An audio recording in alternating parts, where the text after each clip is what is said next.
Sometimes, the best stories in golf aren't found on tour.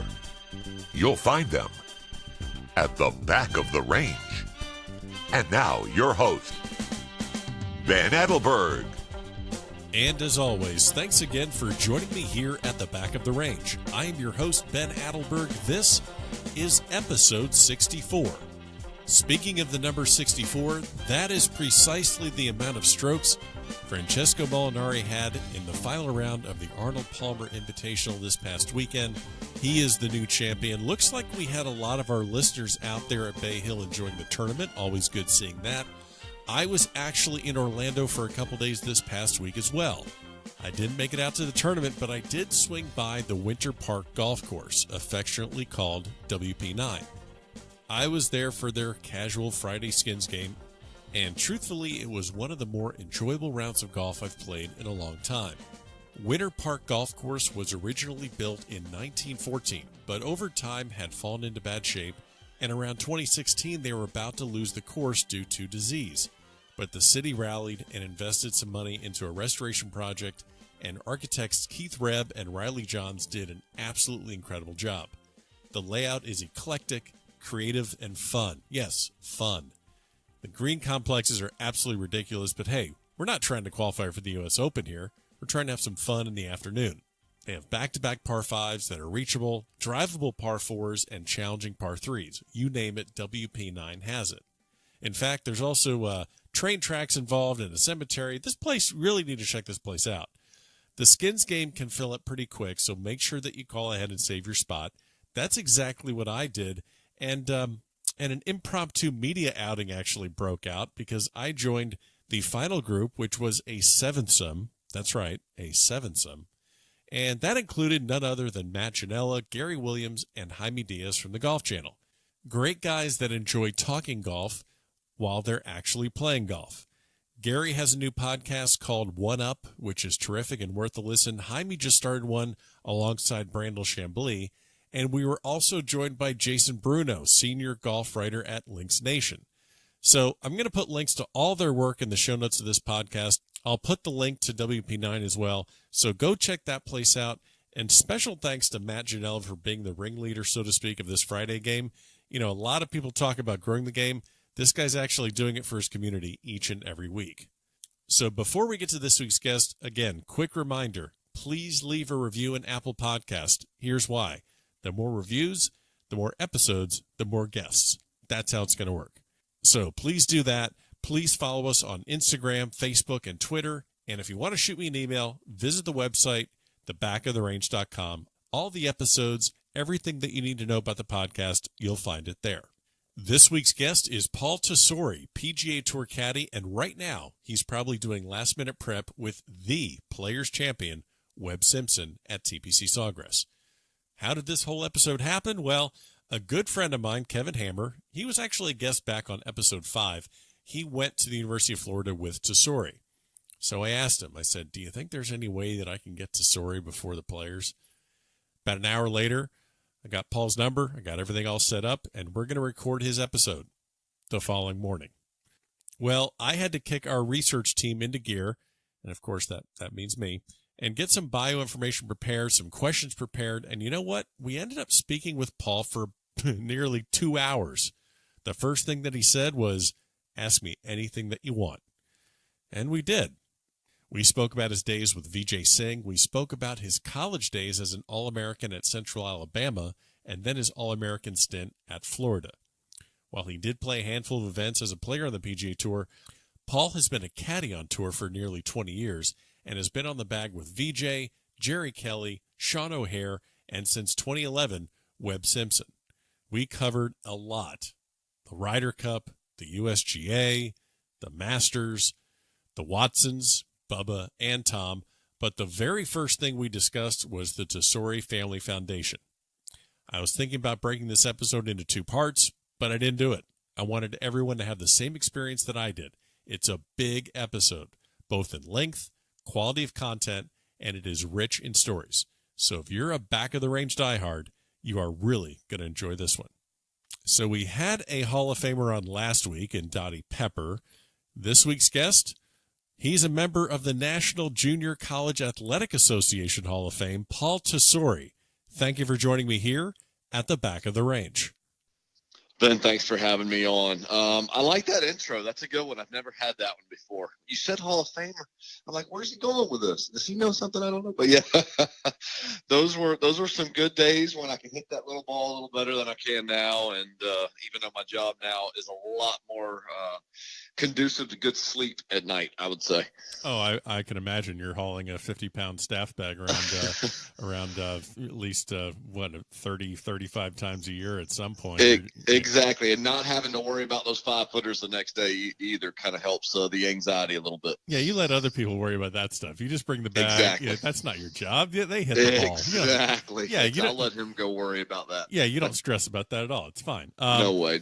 Yeah. So before we talk about your day job, before we talk about what most people know you for, which is being a PGA Tour caddy that's worked for Vijay Singh, Jerry Kelly, Sean O'Hare, and currently, obviously, with the Players Champion Webb Simpson, I want to start with something that's very important to you. I want to get it right in front of our listeners before we ever get started on anything else.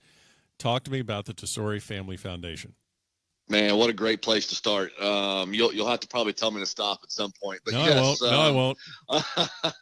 Our foundation, we founded it late in 2009, and my wife, who runs nonprofits for a living, I'd always told her it was something that I wanted to do, and my excuse was the same I think a lot of us use, that, I didn't want to do something halfway. I wanted to wait. And she said, no, that's ridiculous. That's an excuse that, if you can change one life now, and then you make it to 2, and then you go to 4 and 8, and you do what you can when you can do it. And so we started it then, and the first 5 years, we really just focused on a lot of homeless shelters in North Florida and senior centers. Sure. Just trying to go do activities with them. And then obviously with the homeless shelters, help them financially, but also with time going to serve the men and women that were there. And it was kind of small, obviously, at the beginning. And then for those of you that don't know my story, and on January 4th, 2014, my son was born, Isaiah.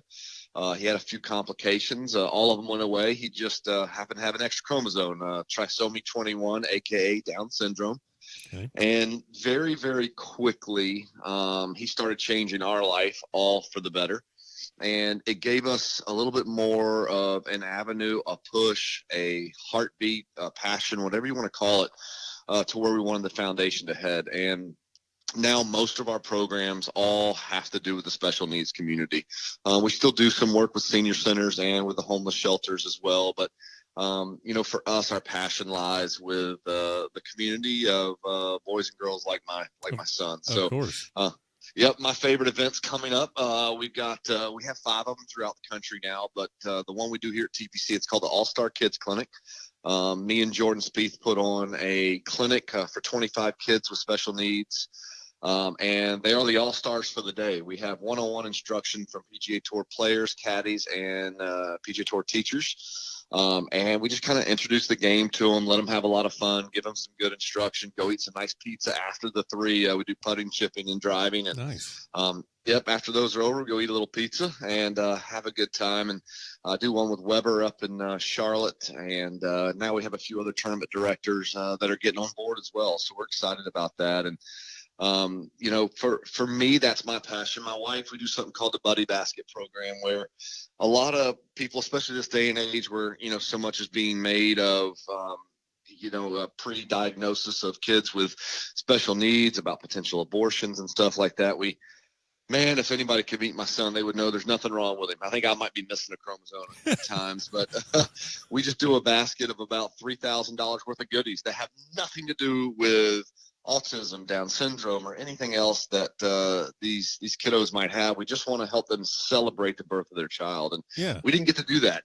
He was whisked away and within minutes after he was born, and we didn't get to celebrate it. We spent so much time researching. We just want people to remember, hey, celebrate the birth of your child, and go from there. So we just passed the $1 million mark last year. I was going to ask you about that. I know you were close around November, right around November time, right?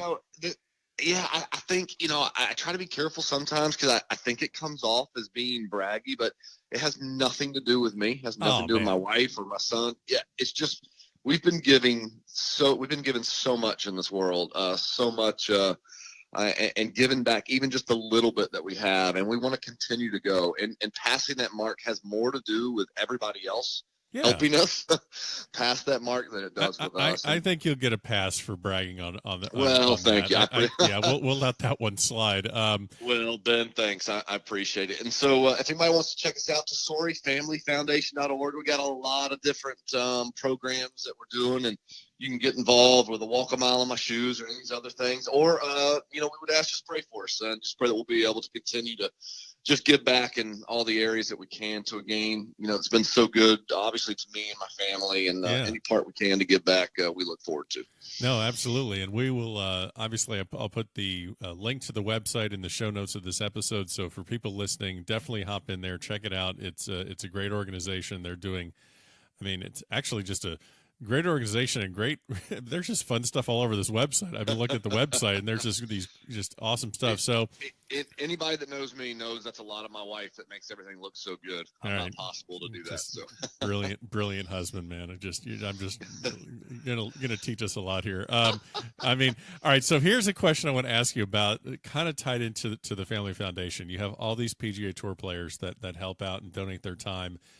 Whether it's their time for the clinic or maybe they're signing a flag or doing something. But let me get behind the curtain a little bit. Who is one of the PGA Tour players? Obviously, they're all gracious enough to donate their time.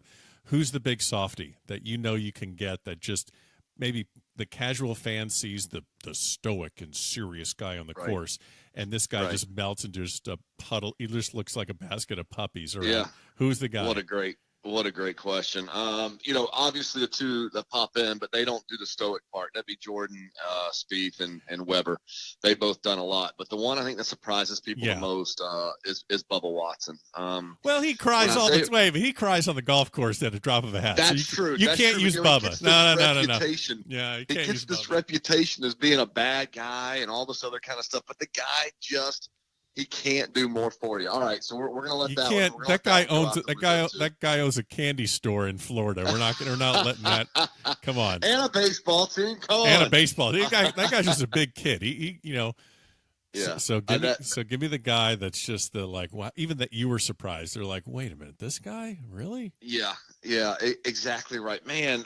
That's going to be a tough one for me. One of the guys I think that has they haven't really done as much, I would say, maybe on the financial side, but he has said any time that he needs his time, it'd be Sergio Garcia. Yeah. And Sergio, especially me as an American, we've all had our own problems with Sergio in the past. But when you get that man off the golf course, and even with us on the course, he's always been great to me. Yeah. But he's always said, Paul, if you need help with your clinic at any time, just don't hesitate to pick up the phone and call. That's a pretty special thing, especially for a guy like him, a guy obviously that's not an American. Right. Even though he's now married to one and has a beautiful daughter that is one as well. But I think he would be the one that points out, and Phil Mickelson as well. I doubt that will surprise people, but a guy that's as busy as him, he told me obviously anything that he needs or that I need, not to hesitate to call him. Kind of a cool thing last year. We did our first one that was done by a tournament director, and I had Chris Stroud, I had D.A. Points, I had Ben Crane.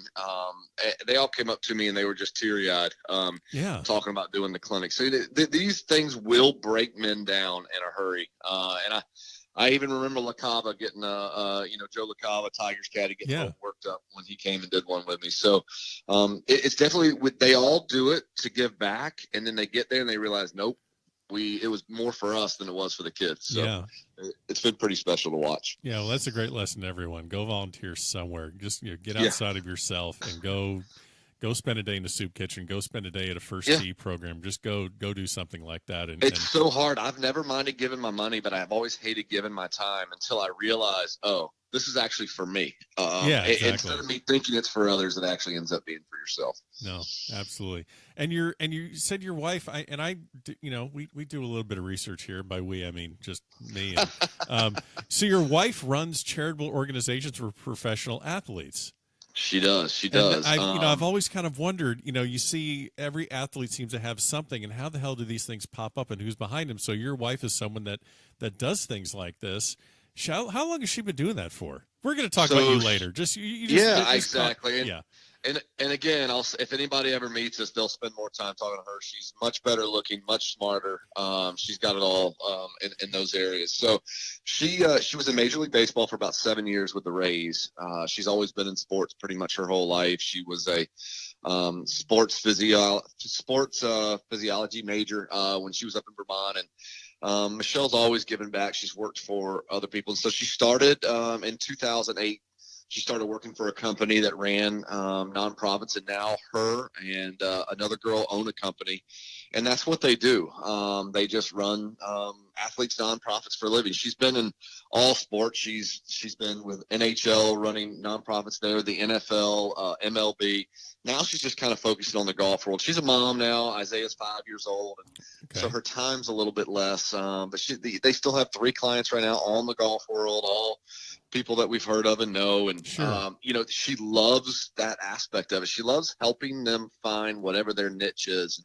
I think she realizes even more now, because for us, while we liked the foundation, we did not have a heartbeat for it until Isaiah was born. And she tries to help people find their heartbeats. And, when she was with Duffner has always been just trying to end childhood hunger. And so as soon as she found his heartbeat, it was easy to run the foundation. With the Mahans, they're very, very similar and wanting to give back as far as being able to do childhood hunger. And then you got a guy like Jordan Spieth, who, even though Michelle doesn't run his foundation, she helps them a little bit. And, Jordan is always going to be the special needs community. They just built a huge multi-million-dollar playground that is catered to that. So, again, her passion comes in helping others get back in areas that maybe we don't have the financial capabilities to do. And I would imagine, to have the support, because you're on the road all the time, and it's not like you come home from a week on the road where you're fresh. You've been out walking 10, 15 miles a day carrying that bag. I mean, how important is it that she gets it as far as what it's like being out on tour and able to provide you the support, since she's working with athletes, or she has worked with athletes, so she's no stranger to this. Yeah, and I think that's a big aspect of it. I think certain times in my life, if I was dating somebody or in a relationship, I think they said, "Oh yeah, it'll be fine." But then when the season would start, they're like, "Oh, this sucks." And I'm like, yeah, it does. And, I don't always come back my first few days, as passionate and energetic as I should. I'm doing better at that, actually, the older I get, just remembering, hey, when you walk in that door, you're now a dad and a husband, so let's go. This is not a time to go put your feet up. So getting better at that. And she understands the grind. She understands the disappointments. She understands the excitements. And so she kind of always knows what to say, when to say it. And she's just been a great partner through it all. And also, I've had to do it a few times with her too, when either, clients may have disappointed her, and I can't name names there, but if other things have happened and she's been through tough times, we're like, babe, we just got to keep giving back, just keep pushing forward. And she's always been a great place to dive on that. And again, people that know me know that she must be an angel for dealing with some of my junk when I come home. I'm a little too competitive at times. And so, you come home a little, I don't know, depressed is the right word, angry even sometimes. You get a little bit of all that still goes on. I've learned to let it go quicker, but, you still get those emotions that come into play. Sure. Well, let's kind of pivot, give a little bit of background to people listening about, you weren't always a caddy. I don't know how many people know that you actually did play on tour, and how you got on tour is just, I wouldn't say funny, but it's a little unexpected, because, you're native Floridian, as am I. And then you go to Central Alabama Junior College. Tell me about that experience. Tell me a good Coach Dave Jennings story when you're at Central Alabama. Well, I had a different coach actually when I was at Central Alabama, but I've got a great story. I got a great story about Dave and my other coach. So, my dad, my family, we didn't come from a lot of money, but my dad never, he never let me want for anything. He always held a membership at the old Ponce de Leon down in St. Augustine. Doesn't exist anymore. It was an old Donna Ross golf course, but he always made sure I had a place to play. And when it came time to go to college, because we couldn't afford to, go travel, the AJGA and stuff, my name wasn't there. I was a good player. And so junior college was the only way for me to go at the time. And the local community college at the time was SCCJ. They were a top 3 program, but they didn't think I was good enough to go play, which just kind of helped me even a little more. So I went to Central Alabama Community College, where I was ranked first in the country my first year, in all of junior college, which was funny. We won the national championship my first year there, which was great. And we had a coach then by the name of Maxie Bowles, and Maxie was your old school kind of maybe football coach that just happened to coach golf as well, and he was good at recruiting guys to come in, and so his teams were always really good. And remember when I first got there, he said, I only ask 3 things of you. He goes, I need you to practice 5 days a week. I need you to work on your short game. And when you putt, there's only one goal, and that's 60-40, 60 front leg, 40 back leg. And I looked at him, I said, Coach, there wasn't anything in there about school. He goes, you'll be fine. Don't worry about it. Nice. So I knew right away I had gone to the right spot. And then later on, Dave Jennings, who is now the coach at Central Alabama, won a couple national championships himself. And he's been really kind. He's the one that put my name in to be included in the Junior College Hall of Fame. And that ended up passing through. I was very thankful for Dave on that, who has survived cancer, good player himself, and has become a friend. And so, junior college for me was the right thing to do, because when I left junior college, I had full rides pretty much anywhere I wanted to go. Funny thing, I grew up a Seminole, the biggest Seminole you've ever seen. Dad graduated, aunts, uncles, everybody. And I had a full ride to Florida State, but at the time their golf program was struggling, and I ended up accepting my only non-full ride offer, and that was to go to Florida at 72% scholarship, which was obviously the arch rival of Florida State. Of course. Ended up being the best decision I ever made in my life. I was able to be part of the national championship team over there in '93, and just to be able to play, to work with, to learn from some of the best players in the country at the time. And it's funny because back then we used to kind of feel bad for Georgia and Alabama when it came to golf. And no, you didn't. Now those are the ones. Yeah, we did. They just weren't good, to be honest with you. And now you look around and Florida's back. J.C. Deacon's done a good job over there. But Alabama and Georgia, seems like every time somebody wins a tournament on tour right now, it's either from Georgia or Alabama. So. Yeah. Those were some great years for sure. Years that I'll always hold dear. I knew how good I had it then, and I look back now and still repeat the fact that I had it good. I think it's important that you highlight the fact that that community college golf was very important, because we have a lot of listeners, whether they're parents of juniors or juniors themselves getting ready to go that college route. That shaped you, it sounds like. I mean, it did. Yeah. So you don't go straight to Florida. You wouldn't have been going straight to Florida if it wasn't for. Yeah.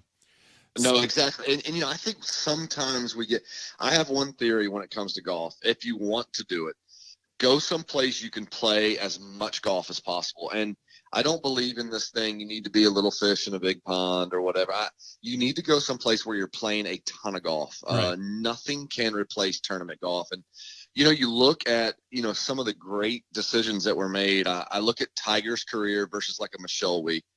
And, Tiger's career, his dad never forced him into anything bigger than he was ready for. And what I mean by that is he stayed winning local tournaments until he was ready to move on. And then he started winning bigger tournaments until he was ready to move on. But, he didn't compete in PGA Tour events. He played in one when he was 16, but he missed the cut, I think, in 6 tour events when he was an amateur. Yeah. He just allowed him to continue to grow. He played 2 years in college at Stanford. And, I think as you look through that, and then you look at Michelle Wee, who she never competed against girls her own age ever.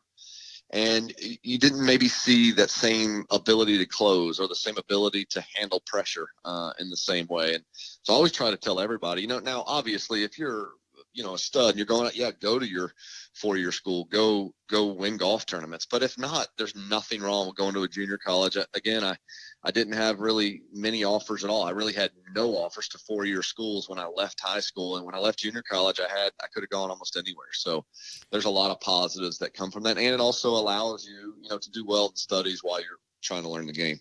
I like how you threw in that trying to do well in studies after you told us that. I had to. I just told the story about coach, I know. You had to. I mean, this is for the kids. I totally get it. Well, I mean, basically, it sounds to me like what you're saying is forget about being a big or small fish in a pond. Go make your own pond. Exactly. I love that. Yeah. Great line. Yeah. All right. So no stranger that Kevin Hammer was a previous guest on this podcast back, I think, episode 4, way back in season 1. He's a good friend of the show, good friend of mine, and I know that you played college golf with him at Florida. I always like getting guests to talk about previous guests that they know. And I have in my notes when he says, hey, you got to talk to Tesori, I have this one note here, and I still don't know what it means, but he texted it to me, and he says, ask Tesori about the hours of Nintendo he played with Chris Couch at the University of Florida. What does that mean? Can you elaborate on that? Yes, I definitely can. So I don't know how else to picture this, except I don't think the girls will understand this, but the boys will. So when I first went to Florida, I got along with everybody, but very quickly, me and Chris Couch, who most of us know, tour winner. I think he won 6 times on the Webb.com, and South Florida tour guy winner in New Orleans. Yeah, South Florida guy. I think 3-time All-American, just a stud. And me and him quickly became friends. We were roommates. We did everything together. We were pretty much inseparable. And one of those everythings together happened to be Tecmo Bowl, which was a football game on Nintendo. Oh, you are speaking my language, man. We're not even talking about golf anymore. Yes. So it was me, him, and another really good player at the time, part of that national championship team, Guy Hill. We were all staying in the dorm together in back-to-back rooms, and we all loved video games. And the thing about Tecmo Bowl, there was always 2 teams that couldn't be beat, and it was the Oakland Raiders, who had Bo Jackson. Yep, and it was the Philadelphia Eagles, who had Randall Cunningham. Yes, sir. So you weren't allowed to be those 2 teams, and whoever won the Super Bowl one year, you got to pick your team the next year. And so if you fell asleep at any point, your game got simulated, and if you lost, then there you go, you're going to be out. And so we basically wouldn't sleep, and we kind of stopped going to school. And Buddy Alexander was our coach at the time. Oh yeah, and you don't want to mess with Buddy Alexander. Exactly, and we could not field a team to go to Vegas for the last term of the fall in 1992 because we were academically ineligible. I was leading the barrage of 4 of us that were ineligible at a 1.8.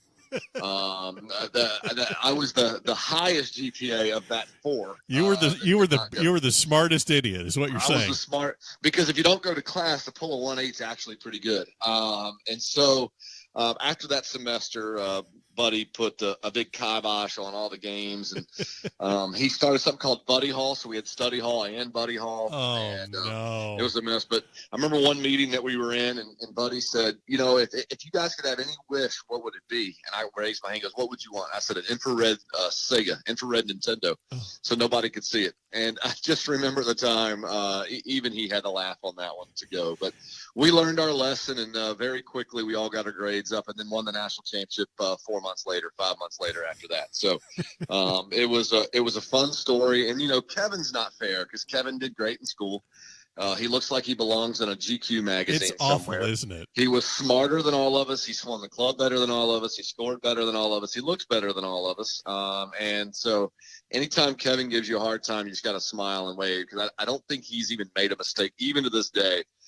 So I have no goodies on him. None. Absolutely none. It's annoying, isn't it? It is annoying. Yeah, it still is. That is an incredible story, because when I think of Division I college golf, NCAA, and I mean, you guys national champions, I'm thinking about that. I'm thinking just everyone's toeing the line, everyone's super strict, and you're telling me it's literally it's not as bad as Animal House, but it's pretty damn close.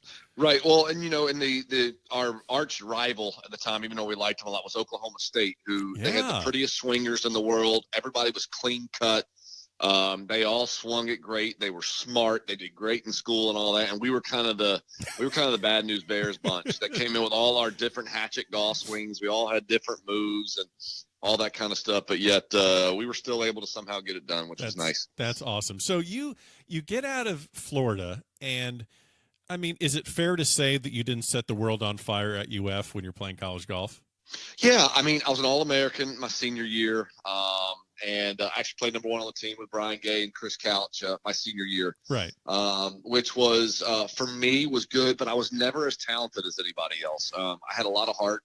Coach always said if there was a foxhole in it, he would want me there with him, right. Which I knew what that meant. I loved it, but it also means you're not as good as these guys, but somehow you still stay with them. Right. So and it kind of ended up becoming true, the older I got. And I actually knew it was true. I didn't take it offensively when he said it. Always had a little bit of reality in my heart at the time anyway. So, and the reason that I mentioned that is just to the reason I said that is to kind of illustrate your choice to then try and play professionally and go to Q school. Yes. And so you're going was it just kind of like, hey, let's give this a shot because if I don't, I'm always going to regret it. Was that kind of your mindset? Yeah, I had a 3-year plan. Okay. I stayed an extra year after 94 to get my degree. So I wanted to give it 95, 96, and 97, 3 full years of playing golf. And I was playing well on the mini tours and everything, but you never know. And I remember some veterans at the time told me your best chance to get through Q school is your first try. And that didn't make sense to me. They're like, because you don't understand what it means. And you have no scar tissue and you just. Exactly. And sure enough, straight through.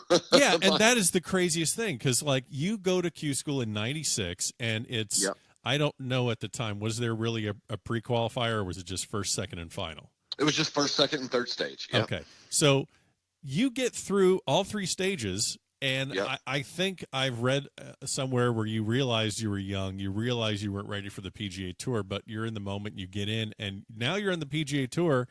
You're there. I mean, just to level set for people listening. So 97, this is the year, obviously, Tiger wins the Masters. This is the boom, so to speak, of Tiger Mania where he just takes charge. Go ahead. Tell me what that first year on tour's like.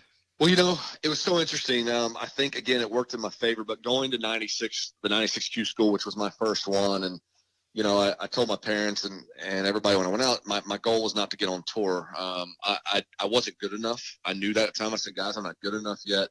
I've never really traveled, and I need to learn how to travel. I need to learn how to do everything on my own. I need to learn how to practice. I need to learn how to play. I need to learn.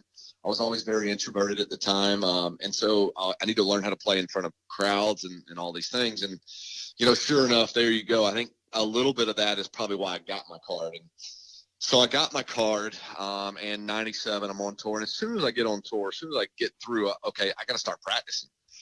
And that was probably the worst thing I ever did. I was always a player. I would play 27 holes a day as much as possible. I never really practiced, and I had a very homemade golf swing, a very feel-oriented golf swing. And probably one of the worst things I did was that next move. And I was from St. Augustine, Ponte Vedra, so I started practicing at TPC with David Duval, Vijay Singh, everybody else. Me and Vij became friends quickly, and I started practicing 6 hours, 7 hours, 8 hours a day. And by the time I got on tour, I thought I was ready to go.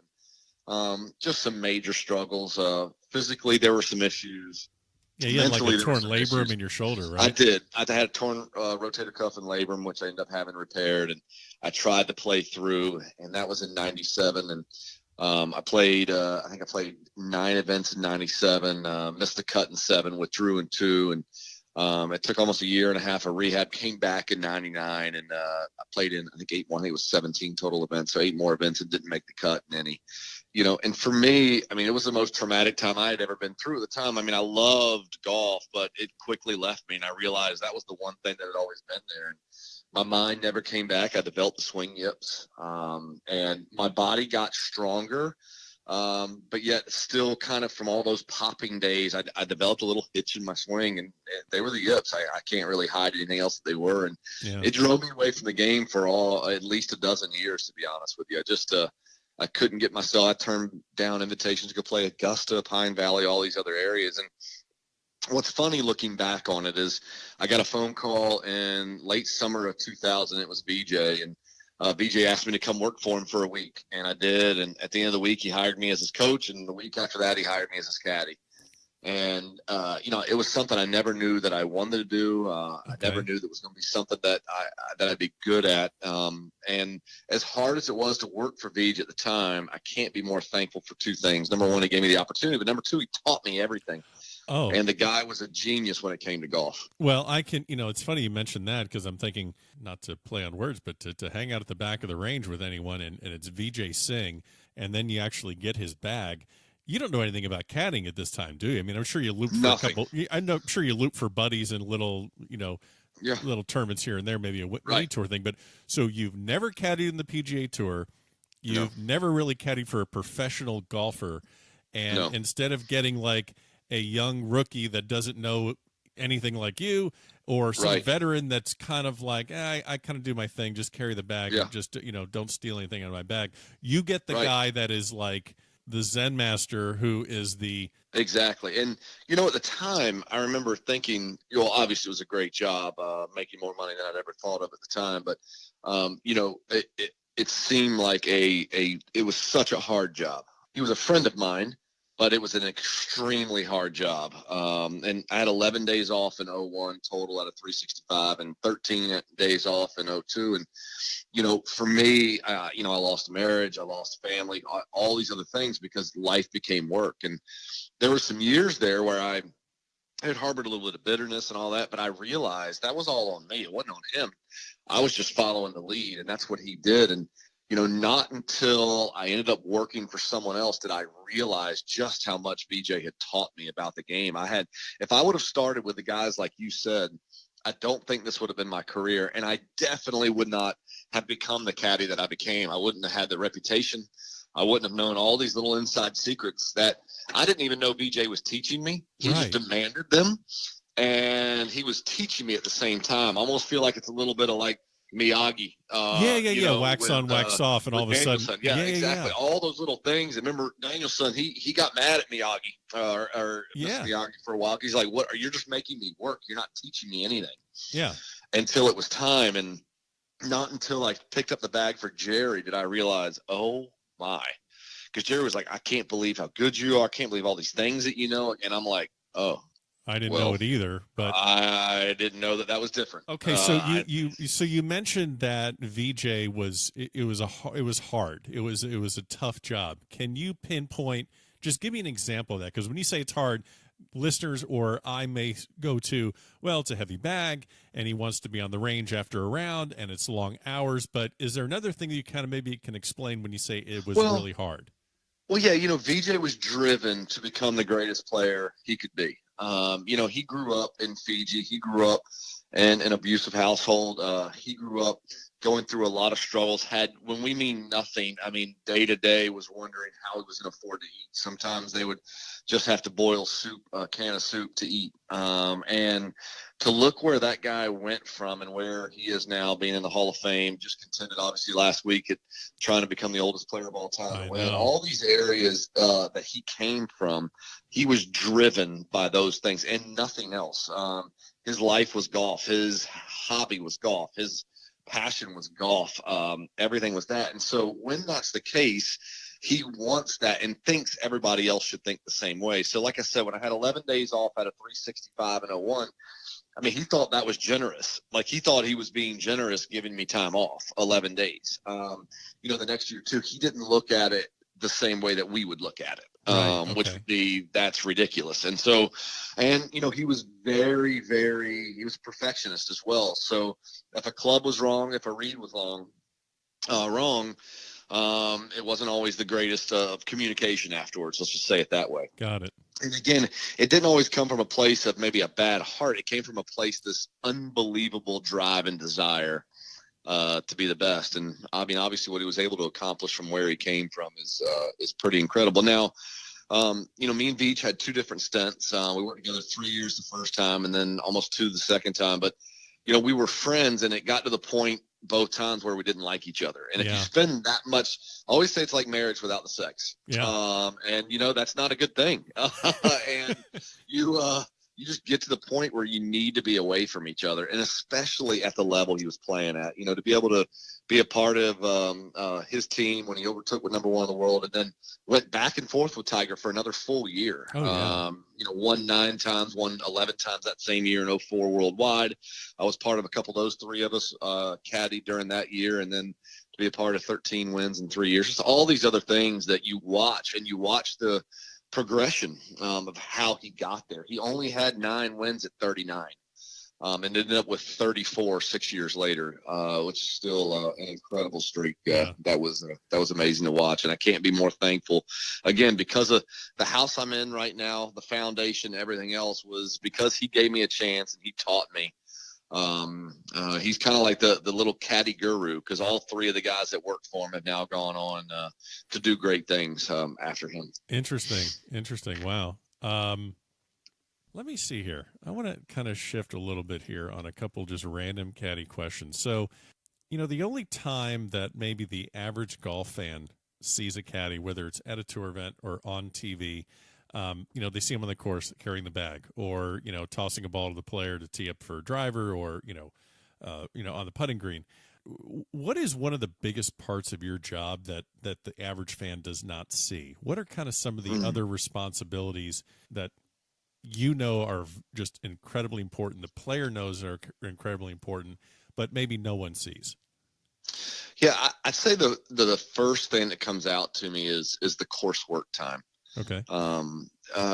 Technology has gotten a lot better, so our yardage books are a lot better now than they were 10 years ago. But that being said, an average caddy in the course of a week without their player is going to spend about 12 hours on the golf course without their player. And, a week like TPC, where we're going to be practicing Monday, Tuesday, and Wednesday, it's hard to find those 12 hours sometimes to get your work done.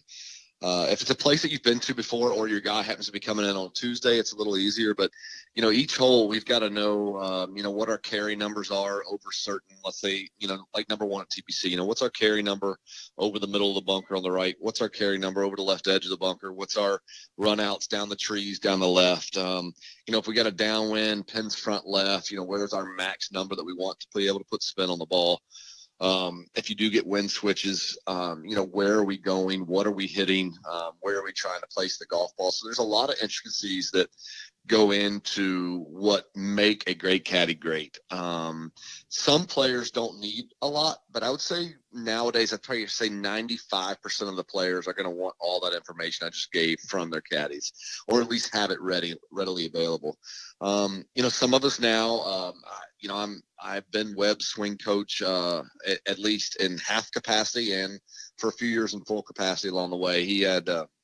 Webb had his high school golf coach, Ted Kegel, out of Raleigh Country Club. Was me and him, did a teamwork for about 4 years, and now we go see Butch once a year just to make sure that we're on the right track. But I'm Webb's swing coach the rest of the year, and so just making sure that I'm watching video constantly, and that we're on track in what we're trying to do. And another example now is green reading has changed a lot in our game. I'm about to take my first full lesson with Aim Point Express on Monday of the players. So Monday, what is that? 5 days? Just because there's so much that technology has helped us with, and to be able to understand and keep up with the time, almost like anything, continuing education, we got to do it as well to be sure that we're staying on top of things that are going on. So, and even like last year, the last 2 days at TPC, we had hit it in the water on 17 on Friday, and I had blamed myself a little bit that I didn't quite know how hard the shot was going to be that day because of the wind direction. So Saturday and Sunday, I went out 3 hours before our round to make sure I had the numbers dialed in. I went and walked the number to the flag so we could practice the shot on the range and watch other guys come in. And so, at times just doing a lot of coursework before. Even our 2012 U.S. Open, I went out and walked the golf course beforehand. And I noticed one thing about the seventh hole par three, the eighth hole par three. That's I watched, at Olympic? At Olympic, yeah. Yes. I watched 5 groups come in, and out of 5 groups, out of 10 guys, 9 guys to a back pin came up short of the green. I had never seen anything like it in my life. And we got there during the round. Webb one hit a 7-iron, and I had to use every Jedi mind trick I knew to talk him into a 6-iron. And you go back, even the 6-iron landed short. And what's interesting is Ernie Els, who was he had actually tied for the lead at the time, later on he hit a 7-iron, I think playing right behind us, and it came up short of the green and rolled 80 yards down the fairway. He made bogey, we made birdie. And just like little things like that that you're able to pick up on. And now that was a blessing in and of itself. That was almost miraculous that I happened to see those groups come through and the first group do it. And I still to this day don't know what happened, because Graham McDowell, who was leading at the time, flushed a 6-iron, thought he had made it, and it came up short of the green and made bogey. And I don't know what happened on that hole that day. I don't know if it was just, it was foggy, it was cold. I don't know if there was some kind of weird little atmospheric condition that was flying through that hole. But anytime you can pick up on small things like that, it's going to make the job worthwhile. And and makes those extra hours pay off. You mentioned right there about, Jedi mind trick, trying to talk, Webb into a certain shot. Whenever I see you two on TV, and there's microphones nearby, with maybe other players, other caddies, you hear kind of the understated caddy player relationship where it's maybe just a very subtle yes or no, or here's your number. But you really jump in there with him, and it is just two guys just like you're trying to figure out a puzzle, and it's just a lot of passion with it, trying to get the right number, right yardage, right aim point, and you are really in his, I don't want to say in his face, but you are very clear with him. Here's what we need to do. How long did it take you to kind of find your voice, so to speak, as a caddy, where you're that comfortable with a player on the PGA Tour, where you're that forceful, saying, here's what we need to do? Yeah. Again, I'm going to go back to Vij. He established a lot of confidence in me. When VJ wasn't a guy that needed a lot of information, he didn't need a lot of help. But when he asked for it, you better be there, and you better be ready, and you better be confident in what you're saying. And so those were kind of those principles that helped. And when I went to go work for Jerry, and this is Jerry Kelly. Jerry Kelly, yeah. Yep. I went to go work for Jerry, and me and Jerry had a good run together, President's Cup team together over in South Africa. And, it was the first time I say, oh my gosh. So my voice, like, he doesn't understand things that VJ already knew. Like, VJ knew secondhand. And then when I went to go work for O'Hare, who was a young guy who hadn't quite found, his niche yet. He hadn't quite found his flow yet. Again, these were things that he did not know. And when I went to go work for Weber in 2011, he was 213th in the world. Had just kept his card. And within one tournament, I'm like, oh my gosh, he doesn't know the things that the rest, or I said the rest of us, I didn't know anything either, the things that I know. And I'm not bragging about what I knew. I was just taught it by somebody who is going to go down as one of the greatest players that ever lived. And so once you start seeing that, it develops that confidence. And what's amazing, I told Weber right from the very beginning, I was like, Webb, my goal is after 2 years, you won't need me anymore. And I got to be honest with you, I do get a lot of credit, and I'm thankful for that. But, Webb's at that stage now in his 10th season. This is our 8th together. And he doesn't need much help from me anymore. And y'all do happen to see some of those. There's a lot of yeses out of me. There'll still be those couple of times around where either I disagree with him or I can tell he's a little uncomfortable, that I will jump in. And, Weber gives me the freedom to be me, where sometimes you have to kind of step around a little bit. Certain things you can say, can't say. You don't want to say, hey, that's our miss spot we don't want to go to. Weber just allows you to say, hey, obviously we're trying to take the bunker out of play, so this is why I like my 7-iron over your 6-iron. It widens the green up. It allows us to move our target to the right. And he's able to look at that and go, okay, that makes sense. Let's hit 7. Where some guys you can't mention the miss spot. Some guys you can't talk about where not to miss it. With Weber, he's okay with that kind of. He doesn't want to say, don't hit it in the bunker, but say why you like your 7-iron and give facts. So he gives me a freedom to be me, to kind of say the things I need to say. And I work for Joe Scobern, who works for Ricky Fowler. He calls Weber he calls him the unicorn, because you hear that guys like this exist, but you didn't know it was real. Because I tell him, if I have a bad read, Weber's in my ear on the next hole. He's not in my ear telling me bad read. He's like, Paulie, keep your confidence up. Come on, I need you. Everybody's like, that doesn't happen. Right. What are you talking about? Normally guys are like, man, what kind of read was that? And Weber's the other way around, because he gets that. The better me he gets, the more positive, the more confident he gets, he's going to win out. Well, if you got to tell your player to keep his head up after a bogey, then the player should be keeping your head up after a bad read or a bad. It's a rarity. Us golfers are very strange people. Our minds do not work the way a normal person's mind works. It's true. All those days alone in your own head for 5 and 6 hours, you kind of develop almost a dual personality. But yeah, Weber's great about that. And, certain guys like a lot. Our profession has changed so much, all for the better. The quality of caddy on that tour now is, I used to think I had everybody beat, and now there's just there's a lot of me's out there. There are a lot of talented caddies. Some of them we don't get to see every week on TV. But there's the quality of caddy, and of course, anything in life, any business where the money has gone up, there's going to be a huge amount of competition for it. And our career is no different. Well, you mentioned business, so this leads me into another question I have. Whenever we're watching it on TV or we're at an event, we hear about that guy has a good team behind him, and you might see the caddy, you're going to see the caddy, and then maybe you'll see the coach, and then maybe the TV guy is going to drop a line about a new fitness guru or sports psychologist. I'm curious, Webb Simpson Incorporated, what does that look like? Not necessarily specific names, but does it run like a company? Are you having monthly meetings? What's your involvement? I'm just curious, like we hear about that all the time. Can you maybe pull back the curtain on what like Webb Simpson Incorporated looks like? Yeah. So, I think most of the guys nowadays, their team is going to look very, very similar. Obviously each guy has to have a caddy.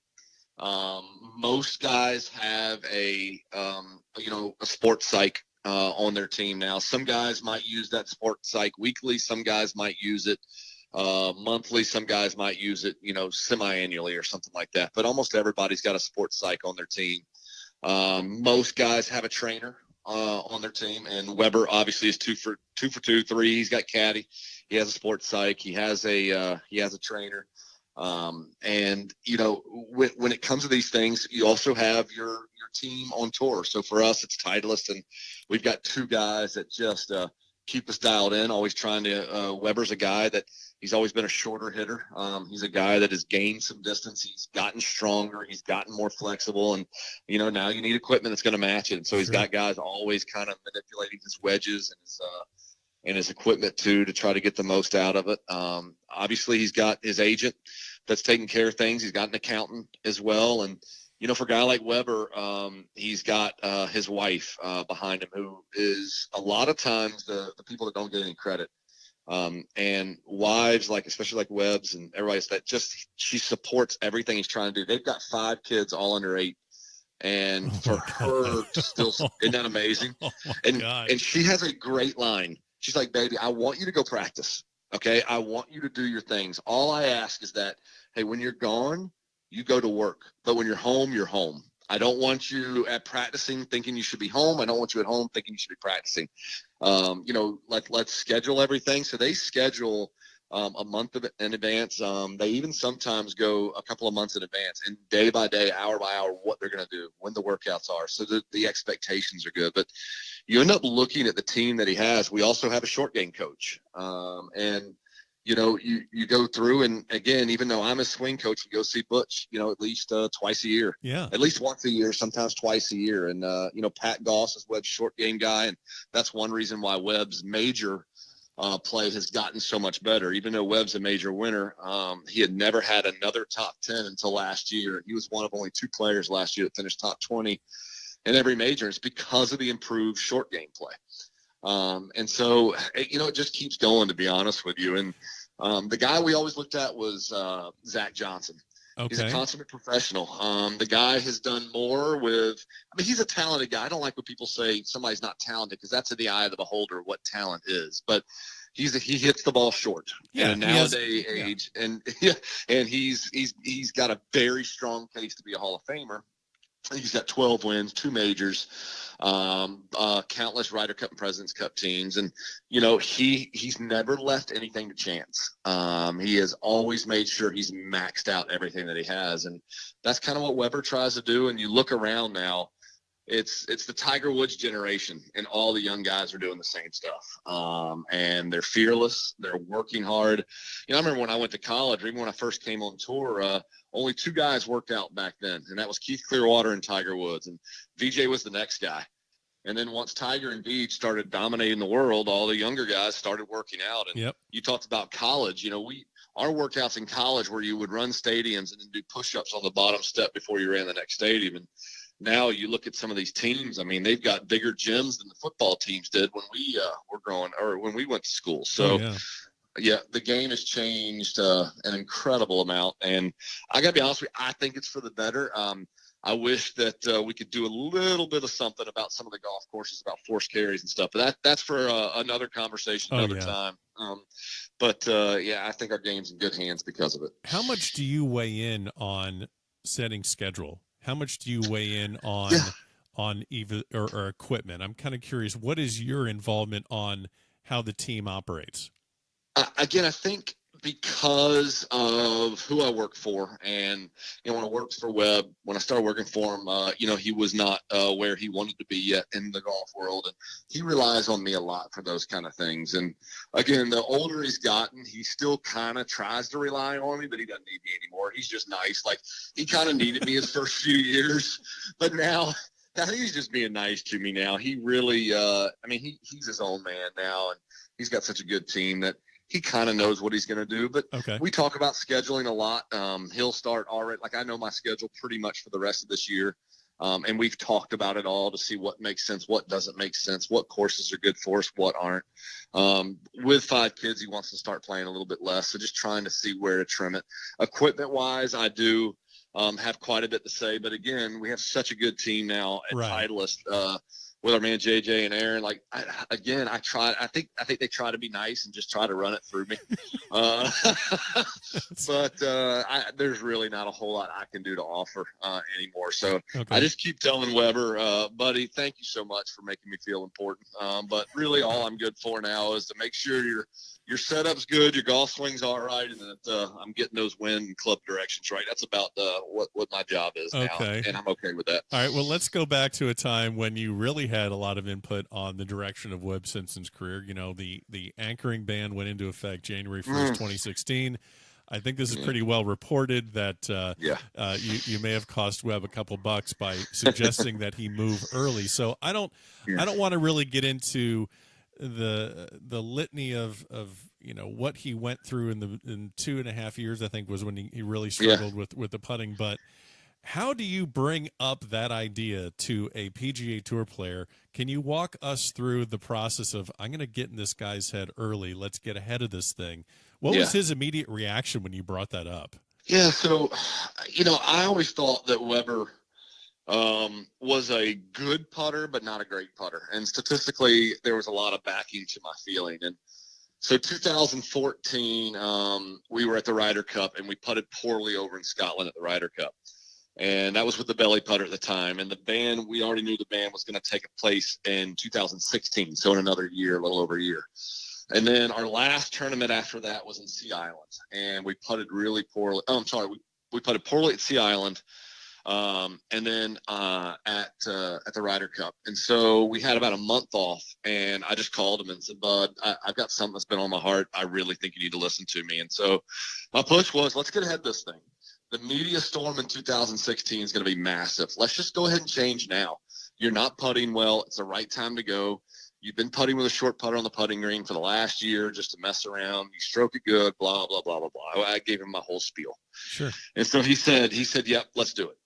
And then the day before we're going to leave for Japan in November of 2014, he calls me and goes, Paulie, I've been practicing. I don't think it's time yet. I'm going to stay with the belly putter. And I just said, okay. So hung up the phone. 5 minutes later, get a phone call back. He's like, Paul, I know you well enough. You don't like that idea. I was like, Weber, you're doing it out of fear. I was like, that putter's gone. I mean, you're not going to be able to use it in over a year. You're not putting great. We didn't have a great year on the greens. Like, it's time to change. Let's go. Let's do it now. Quit being fearful. And called me back an hour later, and he had broken the putter that won him the U.S. Open. Yeah. All those other, he'd won him, second in the FedEx Cup, all these other things. Had won him 4 tournaments, broke it over his knees, so he couldn't take it to Japan. That was his goal. And long story short, like you just said, the next 2.5 years were hard. It worked a little bit with the media, but his putting went, from being a top 50 guy to 100 and I think upper 170s. And, he really developed, I don't know if developed the yips is the right thing, but he had a lot of anxiety putting. I don't know if it was the yips, but it was pretty close to it.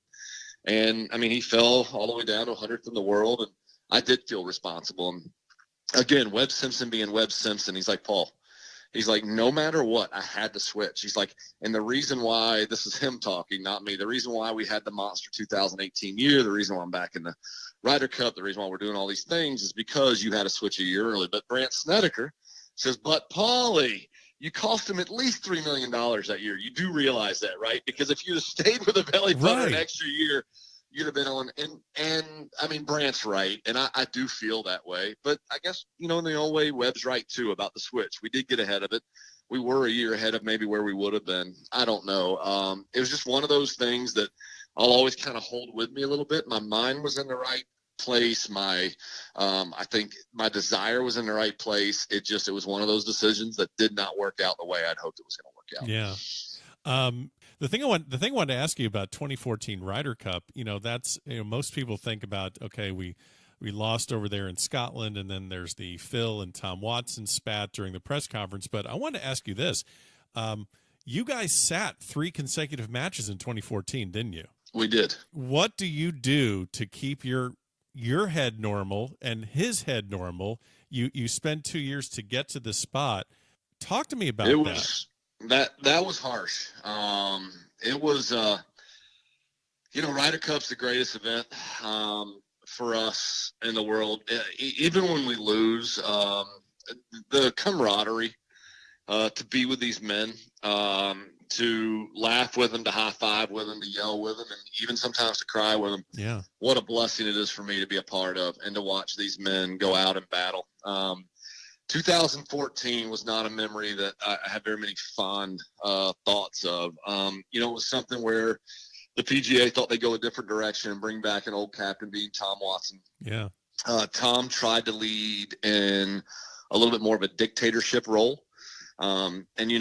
We are used to having Fred Couples as our President's Cup captain. Yeah. Who, and then Davis Love in 2012, who was an incredible captain in 2012. And for those that don't remember, we had a 4-point lead after team play, which that is all the captain can really do, is put together. You can't control what we're going to go out and do in singles. And after Seve passing away and all that, I think they might have had a little extra mojo on their side. But, for us to then go the exact opposite direction was harsh. I sat there and watched Tom Watson belittle my boss and talk down to Keegan and Phil, who also set 3 straight matches after they had beat the number 1 and 2 ranked player in the world on Friday in best ball, being Rory McIlroy and Sergio Garcia. They were 1 and 2 at the time. Yeah. And they beat them, and they set the next day as well, all day Saturday. And man, I started to get a little angry, to be honest with you.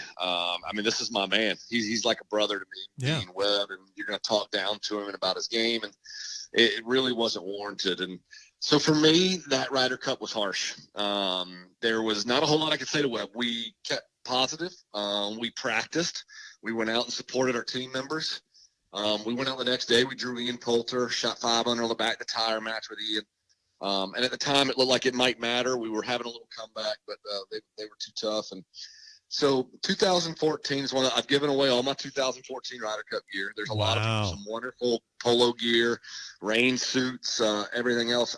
When I think of 14, I don't have the memories I want to have of a Ryder Cup. I still have a lot of my stuff from 12 and obviously from this past year in 18, but it was just unfortunate. And I think Tom Watson's a good man.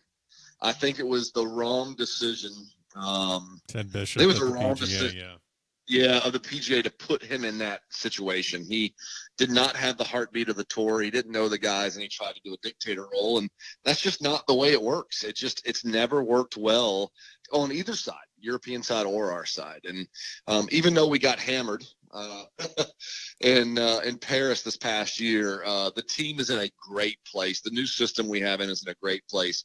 We just got beat by a better team this past year as far as that week goes, and they chose a great golf course for their players to compete with us on, and that was the difference. Yeah, they talk a lot about the strength of the players, but I mean, can you maybe speak to? And we're just flying all over different topics, but if you're cool with this, I know we are. Okay, yeah, I love it. Okay, cool. We don't. How much can you speak to the difference when we have home field advantage, so to speak, in the States versus when they have their home field advantage in Europe, where they can set up the course how they want to, we set it up how we want to? Is that one of the biggest differences that maybe doesn't get talked about as much? Absolutely. The PGA is taking away a little bit of that. The home team used to be able to set the pins. So if you remember at Hazeltine in 16, on Sunday, there were some pins that were set up a little easier on Sunday and they complained about. Yeah, Europe complained a lot about the fact that Europeans complained. Well, Davis Love, and I don't mind sharing this. I don't think this is public record, but Davis Love in 2012, Davis Love said he made one mistake.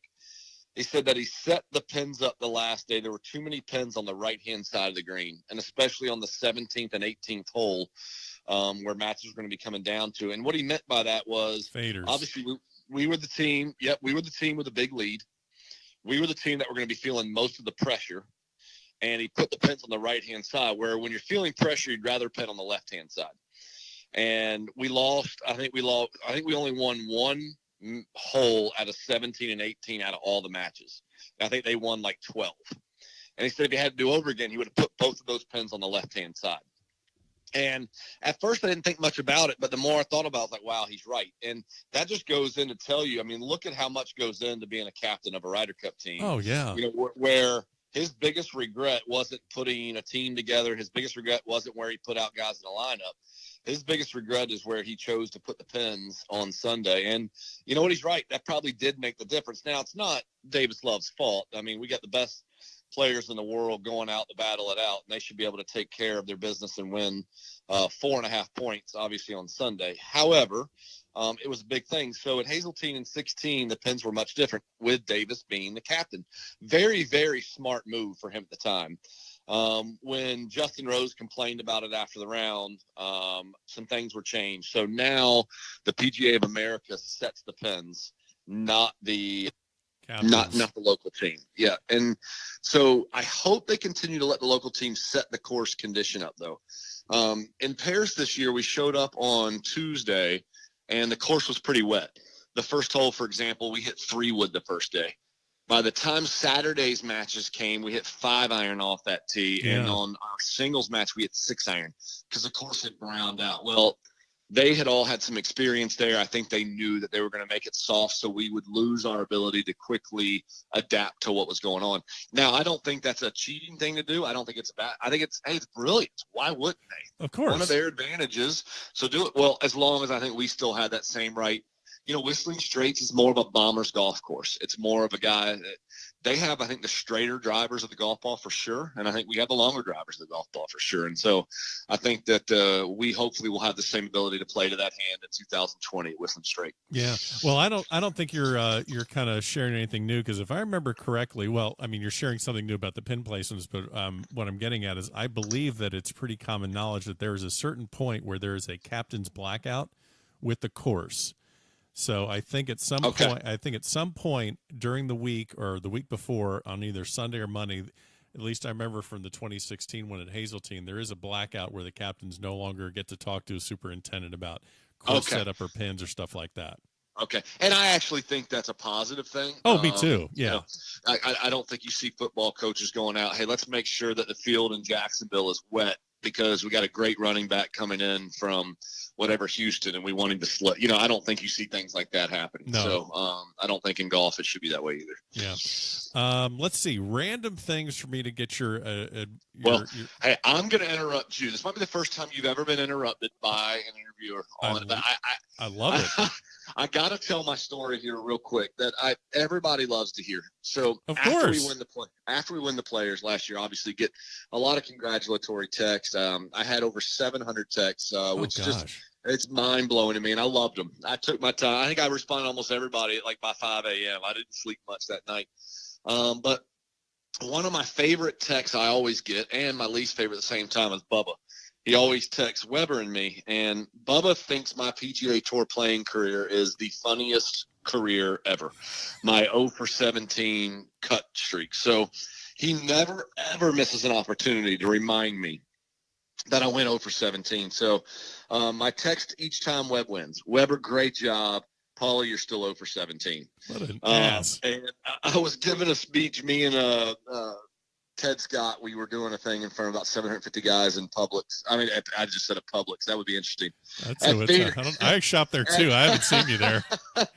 Out at Phoenix, and Bubba FaceTimed in, and they put him on the microphone, and he told the entire 750 guys out in the audience that I was still 0 for 17. So if I don't get that story out, he would be mad at me. He goes, Paul, just keep telling people.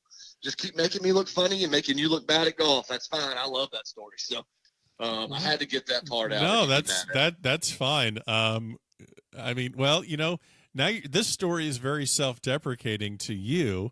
So why don't we really, open this up and give you a chance to tell an embarrassing story about Bubba Watson? Wouldn't that be a great idea? That would be a great idea. Here's the problem. I've got a lot of them.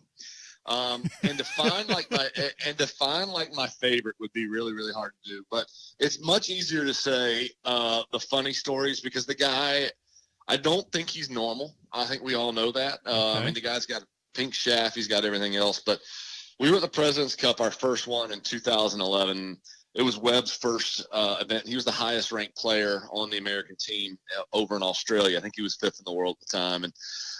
And Webber started off just a little shaky, even though he did hit the pin on the first hole, which I tried to remind Webber, or tried to remind Bubba. But after the 4th hole, he's like, Paulie, I got to get in your man's head. Watch this, watch this. And so he gives him this whole speech about he's the highest ranked player and all that. He goes, Webb, you got to remember, you're the best around. Nothing's going to keep you down. No. And that song annoys me. It annoyed me way back. I think that might have been a Karate Kid thing. It is. But it is. Well, there you go. Another Ralph Macchio, another Mr. Miyagi story we got. That's two on the same podcast. We are all over the place on this episode. It's great. It's awesome. And I hated it. Well, that very hole, after he sung the song to Webber made a 12-footer for birdie. And they went on alternate shot to birdie 7 of their next 12 holes. Alternate shot, which is almost unheard of.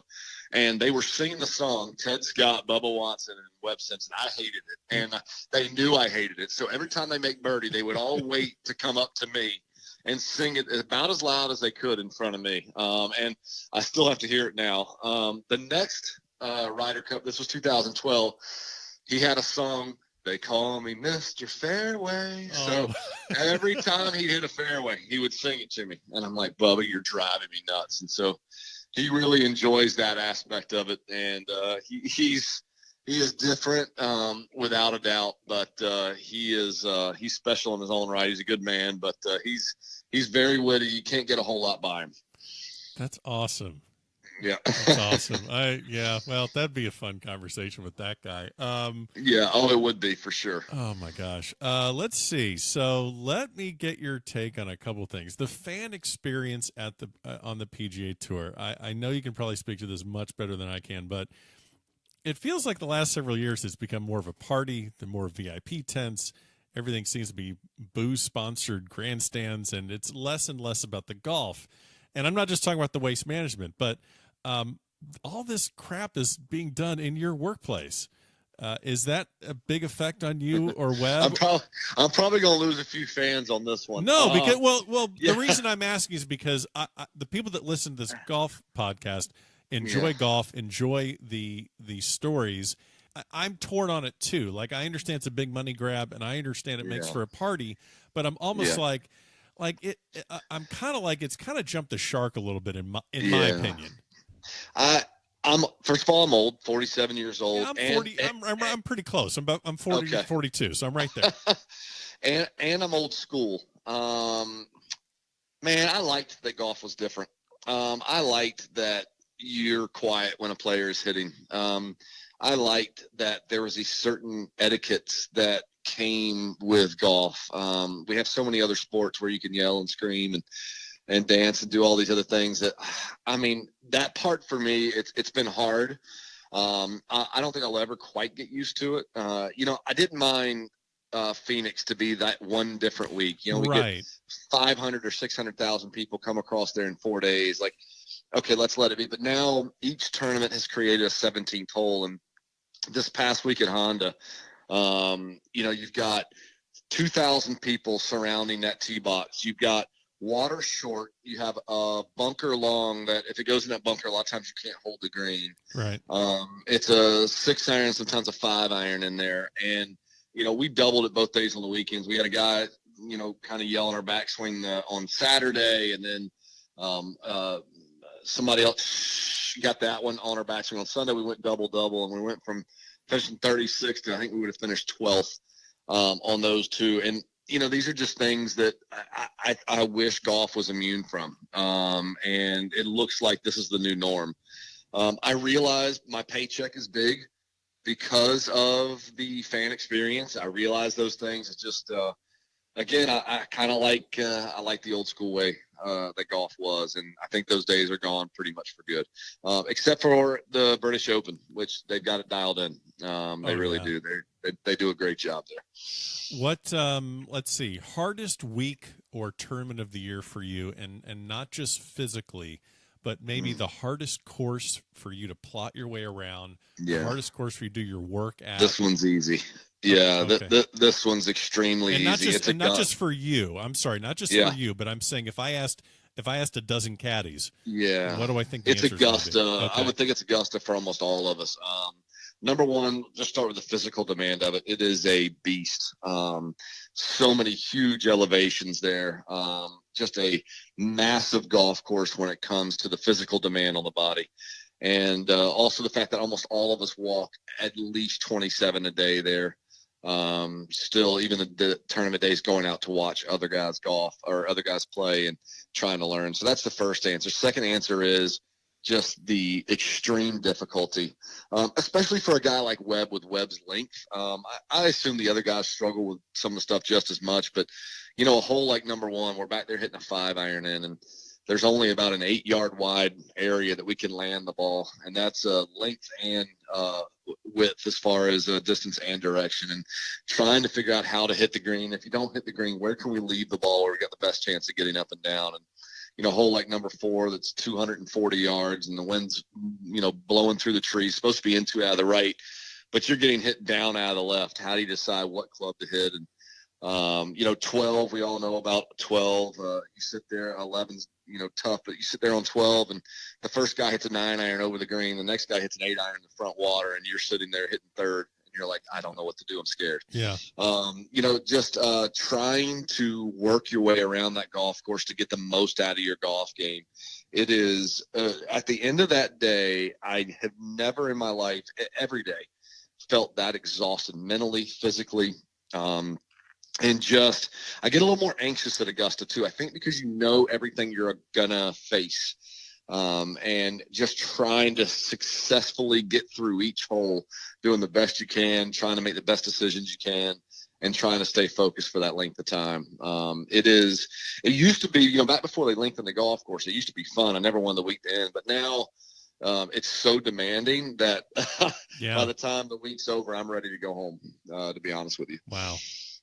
Give me the caddy that makes you laugh every time you see him. But definitely, I know I always pick on the same guys, but always Teddy Scott. The guy, I think it's all these years with Bubba. I think he's just developed. I mean, first of all, he's about a comedian as he goes anyway. He's so talented. He's able to make another Ryder Cup story, 2014.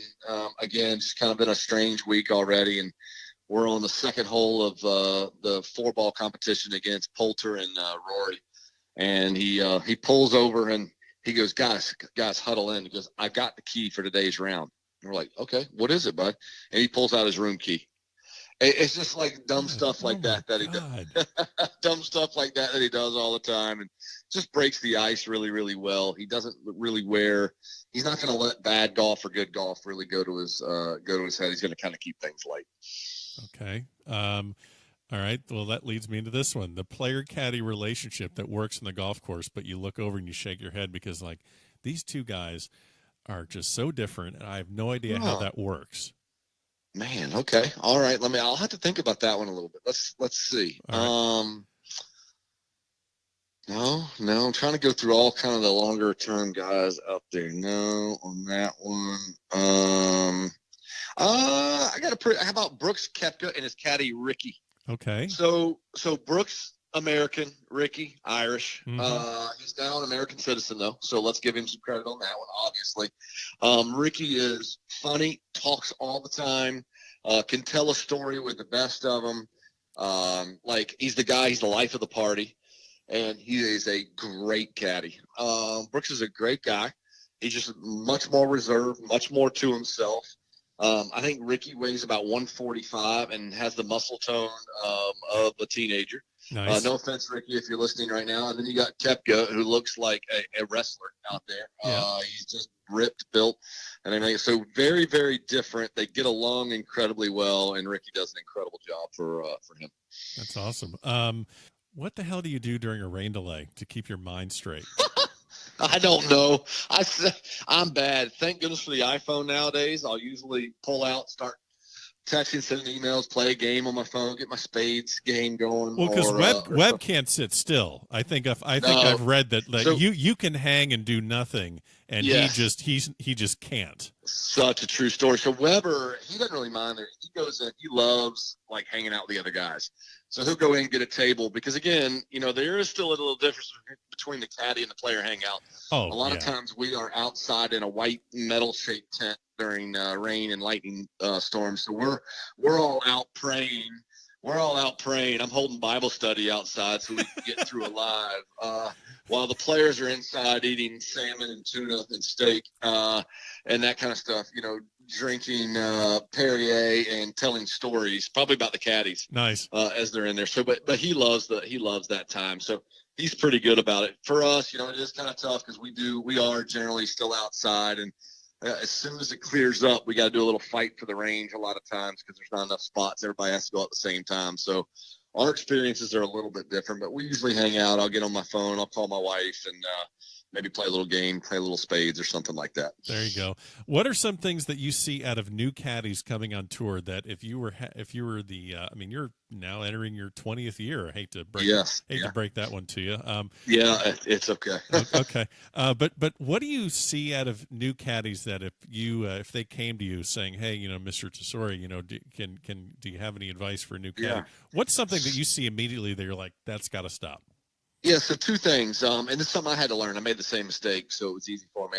And I've quite a few caddies, I'd say probably a couple dozen, have called and asked similar questions to kind of younger guys have come out and asked those questions. And my first one is, when yes will do, allow yes to do. When that's perfect will do, allow that's perfect to do.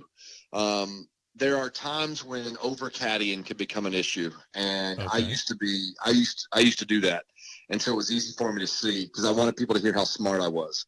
If Weber said, "Hey, Paulie, is this 7 still good?" Yes, but it's perfect. I don't need to go in and give him the 19 reasons why it's perfect. Yeah, just say yes, but it's perfect. That's it. Now, if he's on a 6 and you are on a 7, and this is my other advice I give him. I always say, guys, give them factual reasons why, not because I think so or because it feels like it or because Joe hit 7-iron before us or because – tell them why. Buddy, here's the truth. The wind's in 2 out of the right. The number we're trying to pitch it is 167. Right now that's playing 175. The front's only 160. So no matter what, 7's enough to cover that. It's just a better club. So I always tell them two things. Say yes or that's perfect when that's all that's needed. That'll do. And the next thing is, if you're trying to convince them if they're about to make a mistake, give them the factual reasons why, not just because Joe did it or because that's the way you feel it should be done. Perfect. Okay. This is a question that I had come up. There is I don't watch any reality TV. I would imagine you don't watch a lot of it either. But I don't. Okay, well, there apparently is a show called I think it's Trading Spouses or Wife Swap. So we're going to play the caddy version of Wife Swap. Okay. You have to go out onto the Champions Tour for a month, and you need to take over the bag for a Champions Tour player. Can't be Jerry Kelly, can't be Vijay Singh, but you got to take their bag, and then you have to put that caddy with Webb. Can you think of a Champions guy that you want to go loop for? Done. Okay. Easiest answer ever, because I want to spend time around this man. That's Bernhard Langer. I want to know what's going on in that guy's head. I want to know, how is he still this good at his age? Okay. And I know his caddy lives in Jacksonville. He's a good guy. He's very similar to me, works his can off, a good guy, and he would fit in well with Weber right away. He probably would want a little break and some laughter. And I would probably bring Bernhard some laughter, but I've told Weber, I would love to, if he'd be willing to at some time, maybe Bernhard would have us out to his house. I just would like to go spend 2 days with him and just really ask a lot of questions. I mean, what this guy has done, I think, is one of the most impressive things in the last 30 years in golf. Take away Tiger Woods, I think what Bernhard Langer has done should be number 2. Well, and I think, it's funny you mentioned that, because I think if I remember correctly, Bernhard Langer was one of the guys that I think went to Webb and said, hey, keep working on the putting. It's going to come around. Well, yeah. So I actually, one of the things I asked Weber to do was to call Bernhard, and he did. He called Lehman and Bernhard because they had both been through the yips, and I wanted them to give him great advice. They both obviously have the same faith as Weber, and they had both been through the yips. So I said to call. He called Lehman first, and Lehman said, call Bernie. So he called Langer. He called Langer immediately, and they talked for 3 hours, and Weber said it was just incredible to spend that kind of time on the phone. And Bernhard was unbelievably kind, patient, very forthright with his own struggles, and just, I can't really think more of the guy. And again, would love to experience that up close for any length of time. I think would be just a bonus to me and a learning experience for sure. I was at the Chubb Classic in Naples for a couple of days, and I was standing on the practice putting green, like probably 10 feet away, watching him just hit putt after putt. And it's funny because I use a long putter as well. And I'm just watching this guy, and I'm just like, Did you see? I don't know if you saw VJ went to it this past week at Honda. I did. Again, had great success with it. So yeah, I saw that. David Hearn went back to it and is putting well again. So. All right, so I'm going to wade into this one gently. I don't think I need to, but I'm going to do it anyway. I'm not sure if you're aware, but the United States Golf Association has some new rules for your game of golf. Okay. So whether it's the accidental drop from shoulder height or caddies in the through line or anything like that, we're recording this right after the Honda. JT, Justin Thomas, and the USGA get into this little Twitter back and forth with, which I just think is absurd because, take that crap offline because no one looks good in that situation, in my opinion.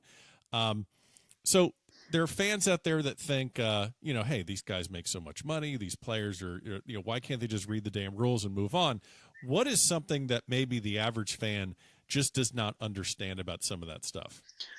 Yeah, so I think anything that we want, whether it's in sport, whether it's in business, whether it's in our family, our marriages, whatever it is, doesn't matter. We want things to be fair.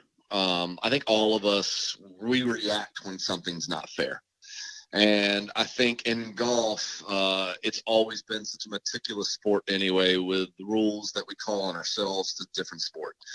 And when rules start to interfere with guys' careers and rules start to impact guys' abilities to keep their cards, to be on President's Cup teams, Tour Championships, be able to do all these things, and the guy has done nothing wrong, things need to change. And, in golf, Weber, unfortunately, is one of those that back in the day, he had a ball move on a 3-inch putt where he didn't ground his club within 5 inches of the ball, and it cost him a tournament in New Orleans. And, at the end of his career, it could cost him the Hall of Fame. It could cost him a lot. We don't know those things. And, that year it cost him the Masters, it cost him the U.S. Open, it cost him other things that year. And, now they've changed that rule, which is better. But now you got, this new rule that they created with, the caddy can't stand behind the player. And the USGA even said it's done basically for the women's sport where caddies were lining their players up. And right. Here we are at the Honda last week, and Adam Schenk is one shot out of the lead. And he shows up on Saturday, and he's got 35 minutes before he's got to go tee off. And here comes the PGA Tour telling me he has a 2-shot penalty because he violated the caddy alignment rule. Well, the rule that was broken was on the 17th hole. Adam had pulled a shot on the par 3, and it was buried in the lip in the left-hand side. And he had to bring his caddy, Mark Cairns, over to see if on his backswing his club was going to hit the lip of the bunker or not, to see if he could get to the ball or if he needed to take an unplayable. They decided that it wasn't going to hit the bunker. Mark left. Adam hit his shot, made his bogey, and moved on about his business. Well, they said he violated the caddy alignment rule. Here's the problem. He wasn't aligning him up. He wasn't doing anything. He was just trying to make sure that the club didn't hit the lip of the bunker. And that's where the implementation of rules, they do such a horrific job of. The rule for the long putter, which you said you're a long putter user, says that as long as there's no intent to anchor the club, that it's okay. Well, obviously there's no intent in that area, that he was trying to line up his player, so there should not have been a penalty. Yet it was a 2-shot penalty and could drastically alter Adam's career. And these are areas that it shouldn't happen. Ricky Fowler taking a drop from the shoulder height instead of this new knee height drop. It looks terrible. And, the whole adage they keep trying to say is to grow the game. Well, professional golfers out trying to win the Masters, taking a drop from their knee, it looks horrific. And it's really not changed anything that they're trying to do to change the ball rolling. And so at least make it an option. These are things that they did not go over with the players. Now I know our commissioner came out and said that the PGA Tour as a whole backed the rules, but the players did not know. Right. And there's where it lies. And then the last one, putting with the flagstick in, a great rule for recreational golf. If you go play with the boys and y'all going to play your local club, leave the pin in. It's going to speed up play. But I play in a lot of Florida State Golf Association events, and it's slowing down play because 2 guys want it in, 2 guys want it out, and we don't have caddies. Right. And, the thought of Adam Scott putting out on 18 at Augusta in 2019 from 3.5 feet with a pin in, it doesn't look right. It's not good. Yeah. And even the R&A guy, now Mike Davis said everything was going fine, which is not true. The R&A guy said it just doesn't look right. It's not what we thought the pin-in was going to be left for. And I think there's absolutely nothing wrong with 2 sets of rules. I really don't. I think there should be either professional rules and amateur rules or whatever you want to do. In basketball, you got 2 different lines. In baseball, you use 2 different kinds of bats. You have all these different rules in other sports, but I don't think there's wrong with a separate set of rules for both areas. They just the USGA, the men, they're good men. They just have no communication when it comes to the right areas. And I mean, maybe the tour's to blame too. I don't know. They really need to get together and figure these things out, because I believe personally it's ruining our game and affecting careers that should not be affected. Well, and it's also, the other thing, and that's very well said, and I don't think I think it's very heartfelt and it's very logical what you're saying. The other thing, too, is golf is a hard enough game as it is, and we're always talking about growing the game and getting kids involved and getting it to the mainstream. Yes. And if we got to see on Twitter or we got to see on Instagram or anything like that, or it's all about the other things, I'm sure at some point Ricky Fowler will look back and see the video of him doing the knee-high drop with, kind of replicating, taking a dump in the fairway. He's not going to be super proud of that at some point, but I understand why he showed his displeasure. But we don't need things like that being on in the media. We need to get that away. Right. Well, I here's the hard part. We've tried every other way with the USGA. Oh no, I know. And I think here's what my disappointing thing is. I hear you, but what Justin Thomas and everything else. But then I don't know if you saw USGA tweeted back at Justin. Canceled by. Well, then they came back out and said that was wrong. Yeah. That never happened. With their non-apology. Well, there we go again. The USGA came out and said things that were completely untrue. It was not true, and yet they come out and say things. Again, it's that communication aspect. And the truth is, and this is the scary part, we don't need them. They need us. And I don't care what anybody says. At some point, they need to be leaning on us to help make the rules, not us leaning on them. And I think when that comes, if that comes, everything will change for the better of the game, for the growth of the game. I just wish the USGA and R&A, I believe they think that they are above the game. And I wish that they would rely more on the players that are actually putting the face of the game on the map. Right. Rely on them to help them make the rules. Let them still make the rules. It's a hard job, a lot harder than I can imagine. But they need to rely and maybe get rid of a little bit of the ego and just maybe say, hey, guys, we're making way too many mistakes. Help us. Help us help you. And I think things will get better. Well, it's really outside the box. That's why I thought I'd throw it out there. That's true. No, you're right. You're right. Absolutely. It would definitely get everybody's attention. That's for sure. Yeah. Speaking of Mike Davis, I don't know if you were there for it, but, Mike Davis is a lot of things, but he is definitely not press conference security.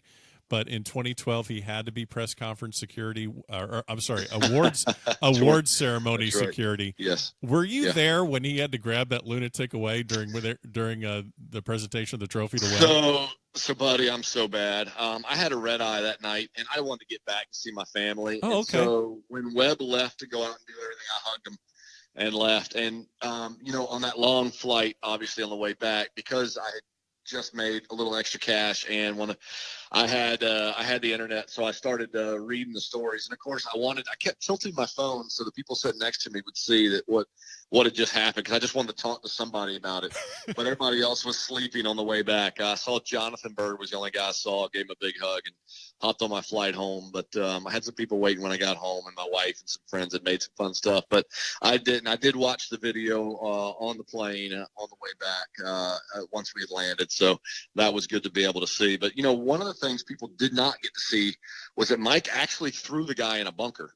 That was off the screen. Mike took the guy and grabbed him and threw the guy in the bunker when Webb quit. Enjoy the night in the jail cell, pal. Yeah. And hey, I do want to say one thing, just because the guys from the USGA, I don't think they're bad people. No, I just think that there's a severe lack of communication between them and the tour. That's it. Yeah.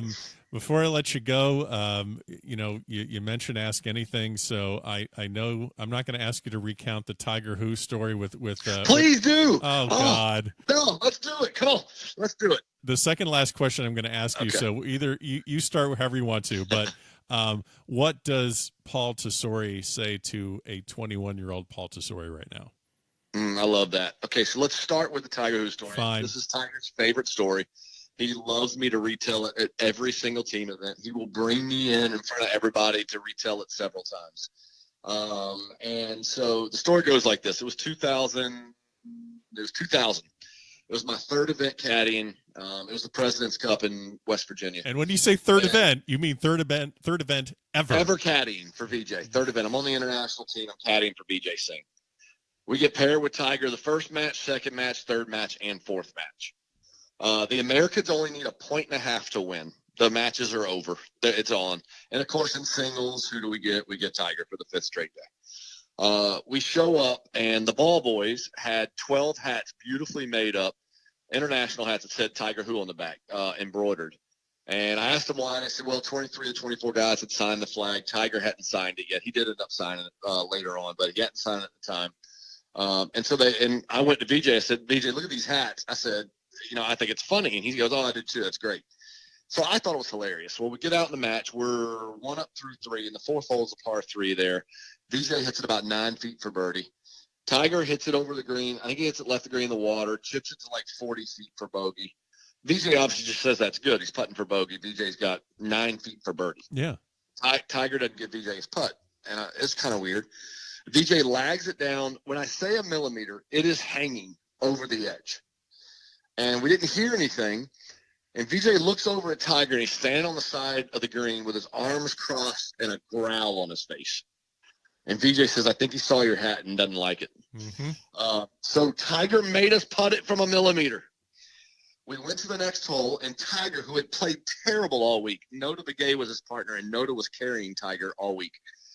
Tiger then proceeded. I remember the swing on the next hole. He had about an extra 20 degrees turn, hit about 305 down the middle of the fairway, was 7 under over his next 12, and beat us 2-1. Well, when we get done, there's about 20 reporters waiting for me. And, very quickly I realized that what I thought was funny, other people are going to make into a big story, and it became a big story. So nothing was really said for a long time. I went up to Tiger. We got paired together 5 weeks in a row after that. Those two weren't really talking. I went with Tiger and apologized. I said, buddy, I didn't mean anything disrespectful. I thought it was funny. It was 5 straight days playing with you guys. We busted up your Grand Slam. We're the only guy to win a major besides you. I thought it was funny. And he goes, oh, I didn't take it offensively. It did make me want to kick y'all's butt. He used a different word for butt, Sure. But did make me want to kick y'all's butt. And so we didn't talk about it for 11 years. 2012, we're at Doral on the putting green. He walks by, and he plays a game called Call of Duty. And I always tell him that he needs to just, he needs to be Tiger Who, needs to be his nickname on the game. So I walked by, I said, what's up, Tiger Who? And he said, what's up, 2-1? Oh. So it had been 12 years. And he's right there. And he did not even skip a quarter of a second on the deal. And so that's one of his favorite stories that he loves me to retell it. He really loves the part with his arms crossed and the scowl on his face before we had to putt the 1 millimeter. But, it was obviously something if I had to do over again, I wouldn't have done. However, I'm glad I did it Yeah. Because now it's a great story that Tiger gets to retell and all that good stuff. I guess I want to ask about Tiger is that, do you think he ever was prepared for what his 40s were going to be like? Now, and I'm not talking about the injuries and all the personal things he went through, but he has all of these players out there that he's mentoring. He has to be aware that all of that occurred because of what he did. Yeah. Well, you got to remember too, and he's a different Tiger. Oh yeah, I think it's much more fascinating too. The Tiger pre-kids, I did not like at all. The Tiger, pre-2008, I didn't like at all. Yeah.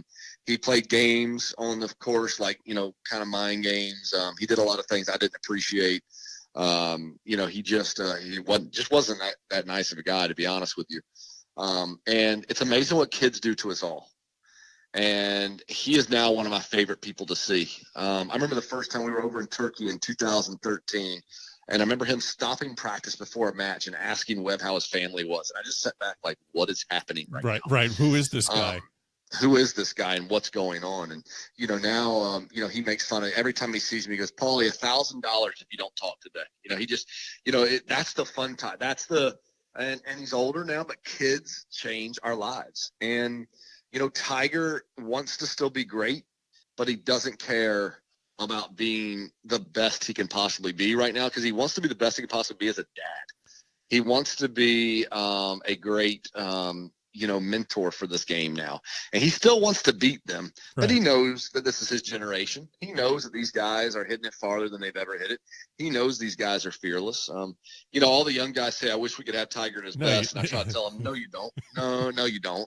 You don't. Just let me tell you, just like LeBron and everybody, I wish we had Michael Jordan. No, you don't. He was the best defender in the league. He would have stopped you. That's the problem. He was not only the best scorer in the league, he was the best defender in the league. Tiger was the best player of all time. And, he came at a time when we needed him. And now it's his generation that's taken over, and golf's in a great place. And I'm thankful for him. I'm also thankful for, what kids in this personality change has done for him. He's just a kinder, gentler. He's still funny. Yeah. He's still very, very witty. And he's still a competitor. He's still not going to be out there, rooting for you, but he's just a different man now, and I love this version of him. And it's been nice for me to be able to see the entire transformation, transformation, not transformation of when he was a rookie to now. And it's been fun to watch. How good of a captain is he going to be? Whether it's President's Cup? Incredible. Yeah. Oh, he's going to be great, and he's going to be the great in both worlds. He's going to make sure everybody has fun, but also step it up and give us a hard time when we need it. Yeah. Yeah, and your last question, which was a great one, a 21-year-old Paul Tesori. So I'm gonna Rocco mediate. I was in junior college. I was 19 years old, and he did a clinic for us in Jacksonville. We were playing an FCCJ's tournament, and Rocco said something that the difference between guys that make it and guys that don't make it, or guys that make it know why. And at the time, he was like this young kid, Phil Mickelson. He knows why, and he's gonna make it. And I never understood it. I did not understand what Rocco was meant, because the older I got, the more I realized what he meant. And you got to know why what you do works. Why are you a good driver of the ball? Why do you have a good short game? Why are you good mentally? Why? And the guys that know why, they are your superstars. They know why things work. And the guys that don't know why, they're the ones that, I don't like to use the term flash in the pan, but they get hot for a while and then they go away. Right. Because maybe they're a good putter, but they don't know why they're a good putter. Maybe they have a good short game, but they have no idea why.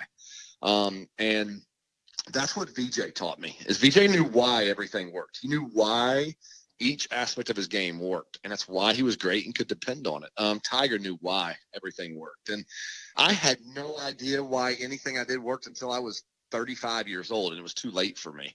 I feel like I'm just as good of a player now at 47, because I know why whatever I do, I know why it works, and I know why it doesn't work.